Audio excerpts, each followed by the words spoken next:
My name's Richard, and I've got two instruments here that I've made. There's a guitar, which is a long scale guitar, and a mandolin, which is a long scale mandolin. They've both got floating soundboards on them, and this is the example of a floating soundboard which could sit on this guitar if I wanted to exchange it, and that's sort of a view of it. It's sort of got a radiating sort of spoke, sort of mushroom-like soundboard. So I'll play both of them just so that there's some idea of what they're like.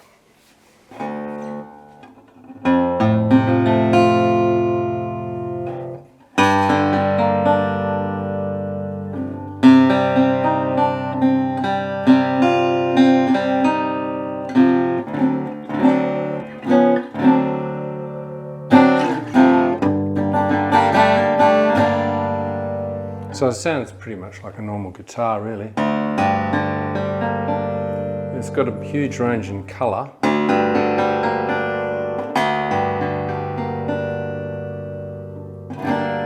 And now we'll do the mandolin. And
okay, now what we've got here with this instrument and with the other instrument basically is it's a muting system, and it works like this. The best thing to do is actually to show how it works.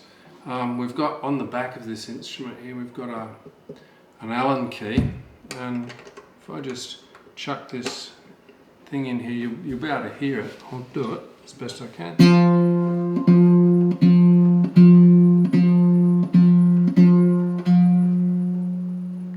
Now this instrument is quiet, so if it was plugged in, if it had a piezo on the mute which is pushed into this, it'd be a plugged in instrument. But what's actually more important is the fact that now the downward force of the strings on this soundboard is neutralised, so when you're not playing the instrument, this instrument actually is resting, and the soundboard, which can fatigue here on the sides, it won't happen, and you'd need more than a lifetime's of playing for this to actually fatigue, which means that you can use timbers which actually are highly susceptible to fatigue or creep. I'll do that again with this one. This instrument right now has not got the mute on, so you can hear. Now if I put the mute on, you'll hear the difference once again.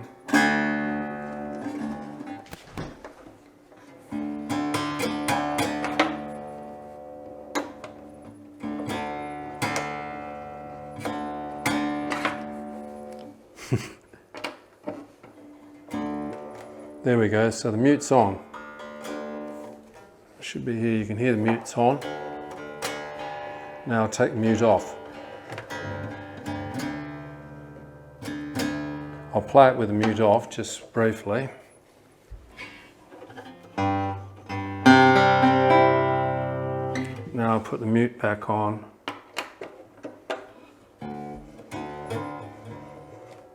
There, the mute's on, and you can hear it's completely different. That once again, that's resting this soundboard from fatigue when you're not playing it, which is a really good thing.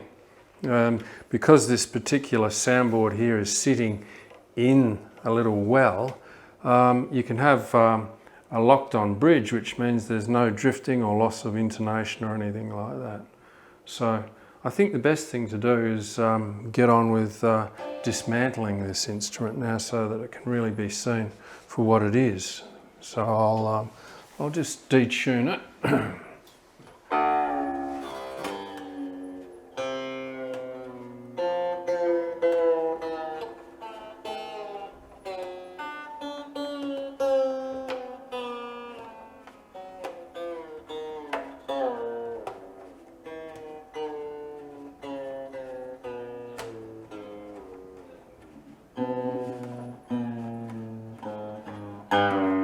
Oh, there you go. You can hear the soundboard's lifted off the mute.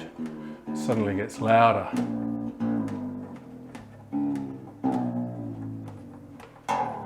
This is where the fun really begins.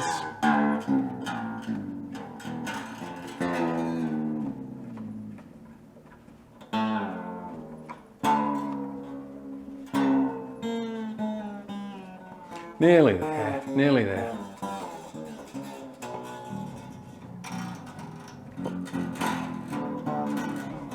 Okay, here we go.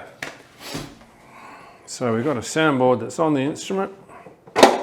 Oops, and now it's off, which is, so this soundboard here is a bit blotchy, but it's got a shellac finish on it, as with this one, and it certainly improved the sound of it. Normally a finish on a soundboard reduces the sound, but shellac, for some reason, does a wonderful job. So if we're looking at this instrument now, the best thing to do would be to actually remove the strings, which doesn't take very long, fortunately.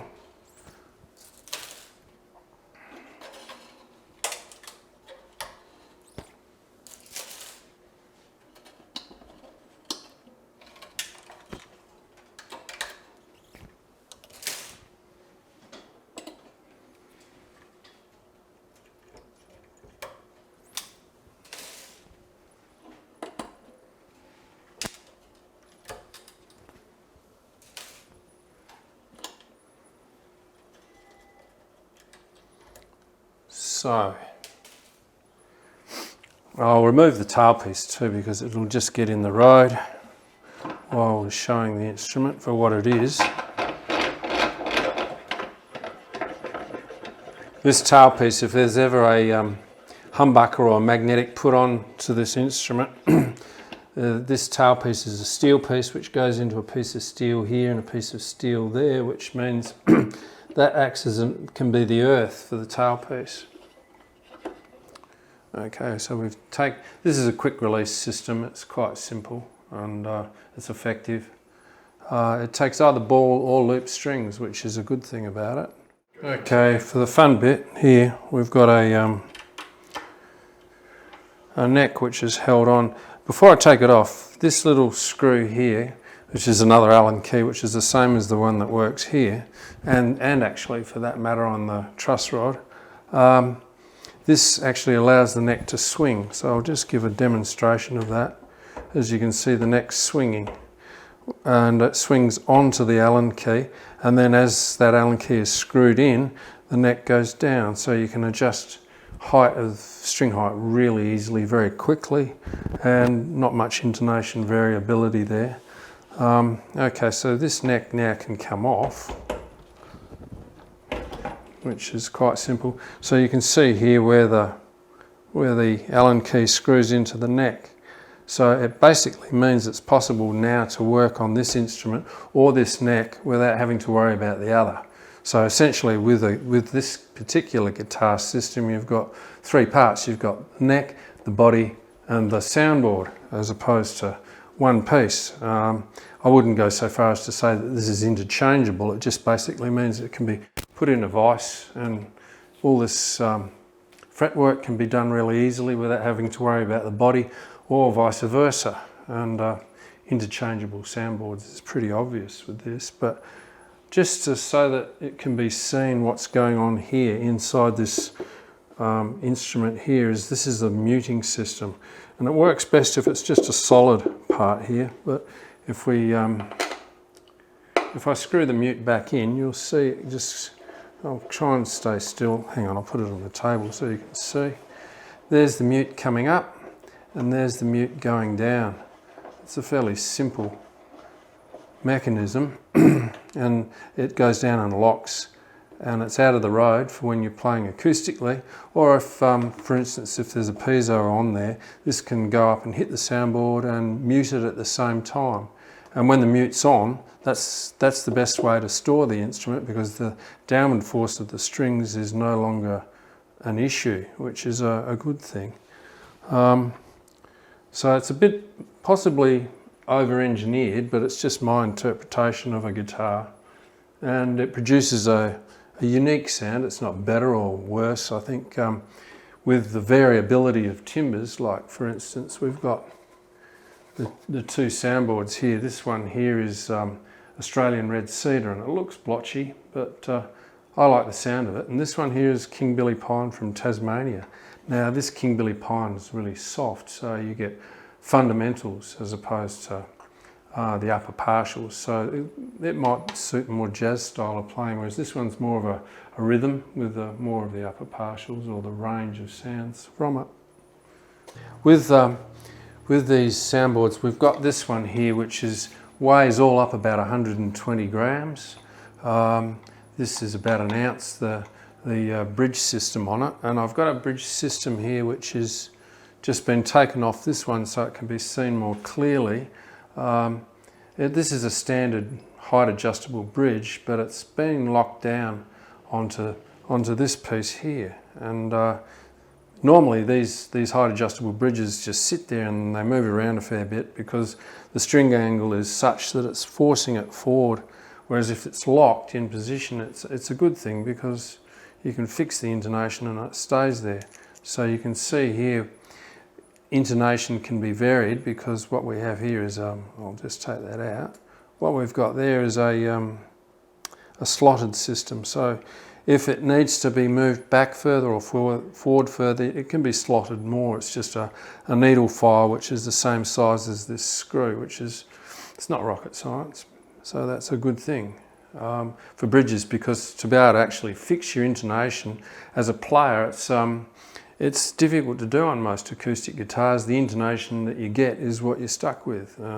This system here is really good because you can interchange the soundboards, and because they're dead central, you can use the same bridge and you'll have the same result.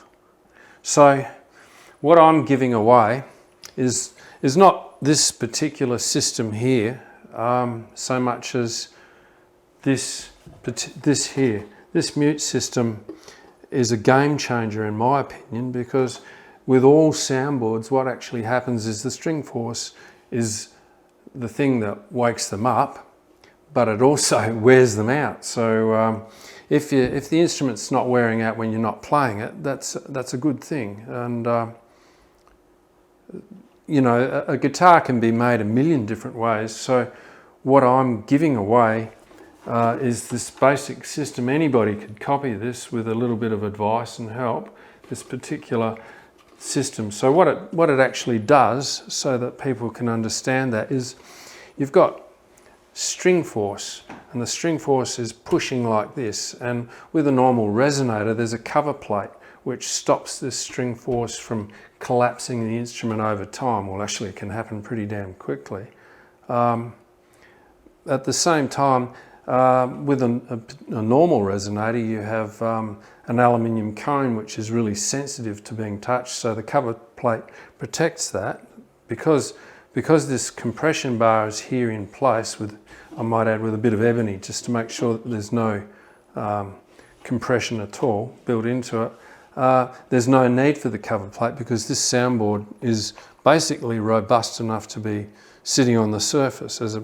The other thing is that instead of being a really small, sort of about a 10-inch resonator, this is a big 13, I think it's 13.5 inch or 320 mils, something like that, resonator, which means you don't need to have all this support system going down to the back here, or in some instruments they have a sound well. You don't need that, because it's so close to the sides that there's no problems there with that, as far as I know so far, and I've been doing this for about 10 years. So these soundboards are capable of actually sort of moulding into the top of the instrument, and they can take, the most important thing, as I'll explain this here, is they can take a way bigger break angle. Now the break angle is the change of direction of strings. Now on an aluminium cone system, the change of direction of strings is minimal, which means that they can pretty easily rattle around, and if they have a decent break angle, because they're aluminium and thin, they literally just fold up and disappear down inside the instrument. So break angle is critical.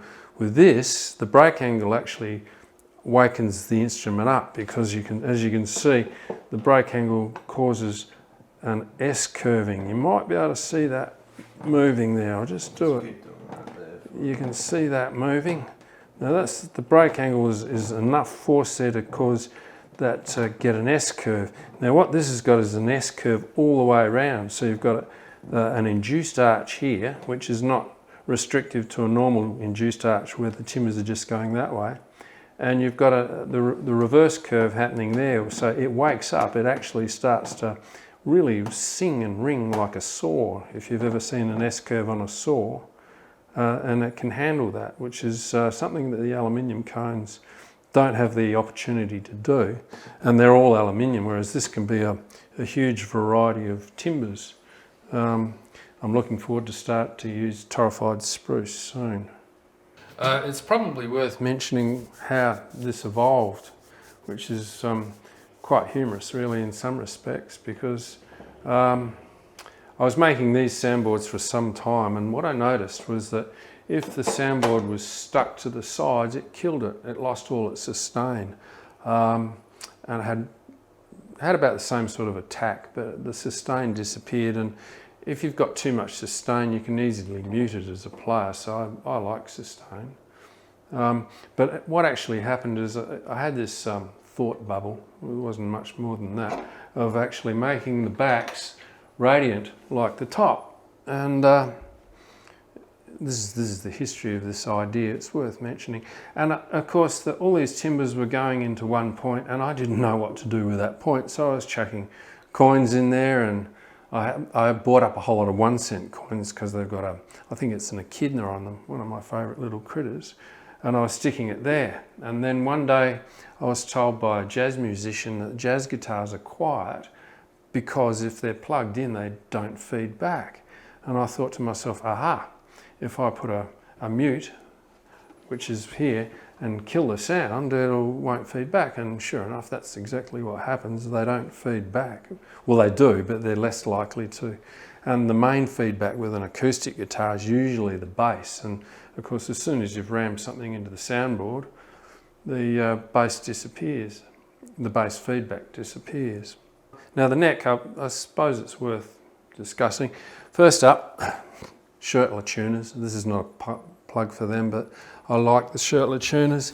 They're smooth. They're the best tuners I've ever actually used. But getting back to the neck. Now the issue with necks is that they need to be comfortable, and for me, comfortable is tuning like that.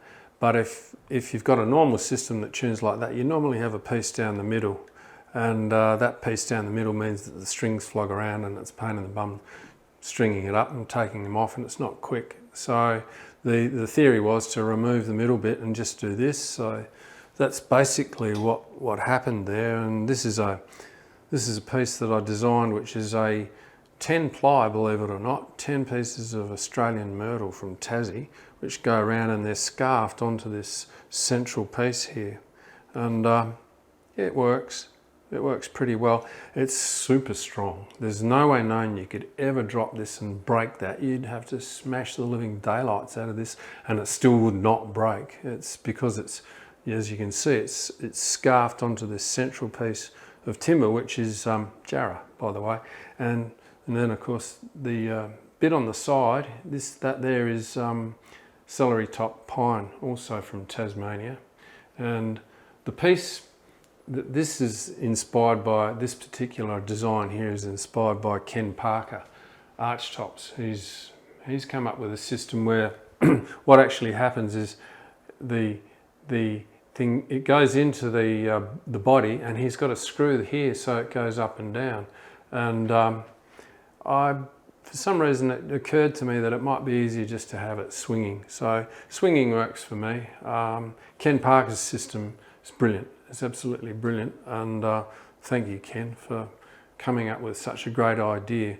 This middle bit here, unlike Ken Parker's, is ebony from Honiara, and it does the job because it's literally only got a shear force here that no way known is it ever going to shear. So, and it's built into this neck as well, so it's well and truly anchored into the neck. It's not, this hole is not cut, it's actually built into it, and it's completely sealed in. My general thrust as a luthier has been function and sound, and in doing that I've stepped right outside of the acceptable box that most musicians would consider purchasable.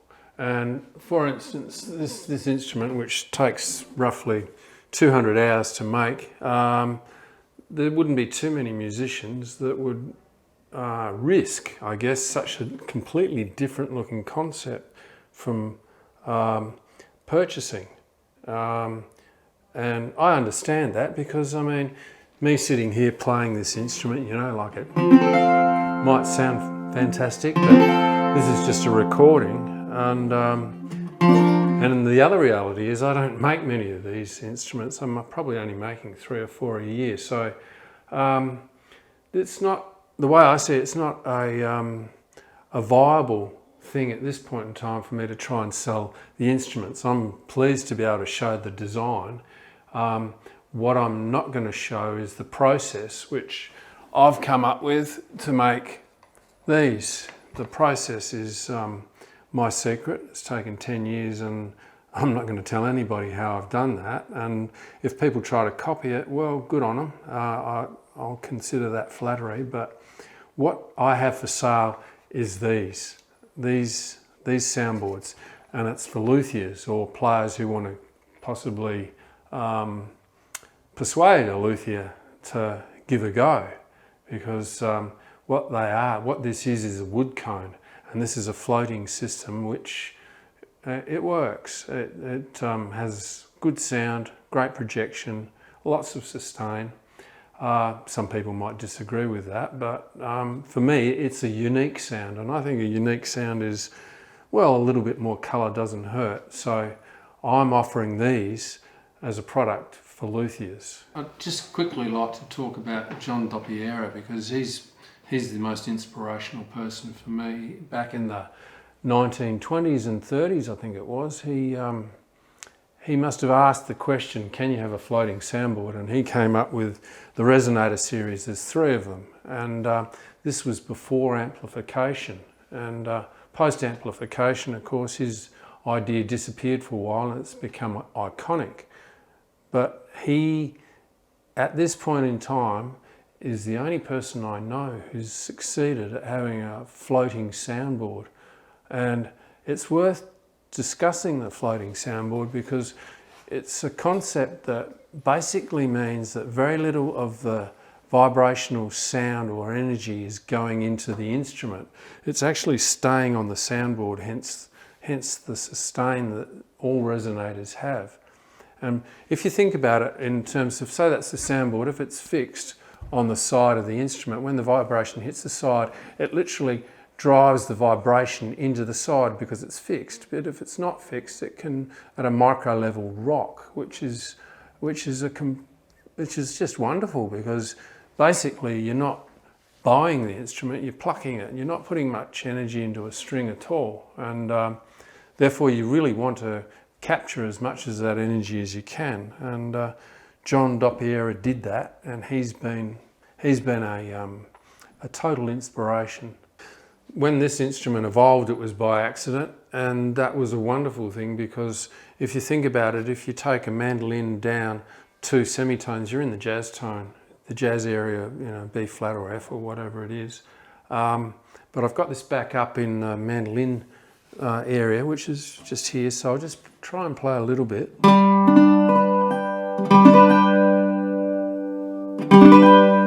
Now that's with the King Billy soundboard, which is getting the fundamentals, which sounds good to me.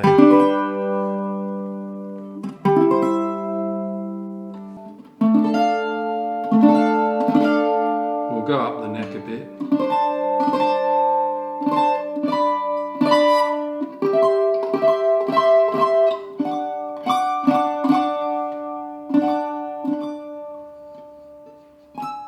Whoops.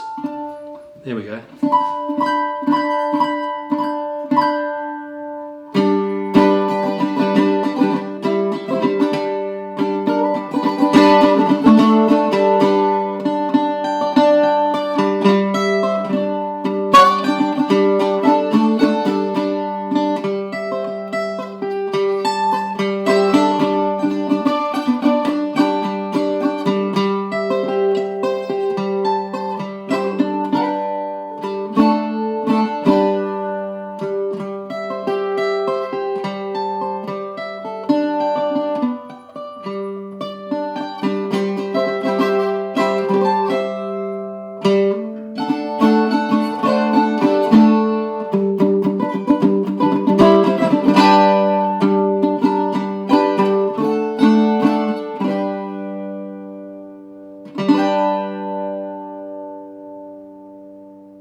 Quick minor key.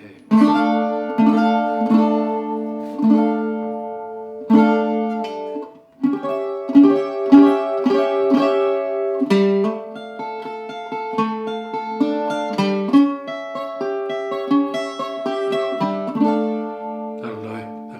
For luthiers who are interested, or possibly even a tiny bit interested, contact me, and what I will be able to do is explain in detail the best way to build this, because that's been a process of elimination as the rest of my work has been, and it's pretty straightforward, and I can offer the best advice on how to do that.